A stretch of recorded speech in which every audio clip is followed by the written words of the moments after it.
اعوذ باللہ من الشیطان الرجیم بسم اللہ الرحمن الرحیم واذکروا اذ انتم قلیل مستضعفون فی الارض تخافون ان یتخطفکم الناس فآواکم وأیدکم بنصره ورزقکم من الطیبات لعلکم تشکرون صدق اللہ العظیم۔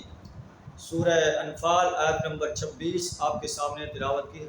اس کا ترجمہ کچھ اس طرح ہے کہ وَاذْكُرُوا اِذْ أَنْتُمْ قَلِيلٌ، اے ایمان کا دعویٰ کرنے والے انسانوں اس وقت کو یاد کرو جب تم تھوڑے تھے، مستضعفون فی الارض، زمین میں کمزور تھے، تخافون ان یتخطفکم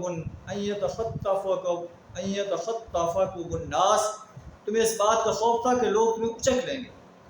مکہ کی جو ہے کیفیت بیان کی جا رہی ہے کہ مکہ میں مسلمانوں کی کیا کیفیت ہے۔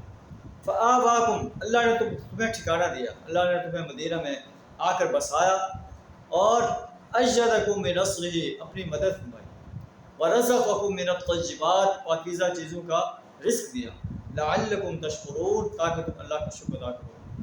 یہ بات اہل مدینہ کو کی جا رہی ہے، اور قرآن چونکہ آفاقی کتاب ہے یہ پوری انسانیت کے لیے ہے۔ ہم بھی اپنے بارے میں سوچیں، ہم اپنے آپ کو ایمان کا دعوے دار کہتے ہیں۔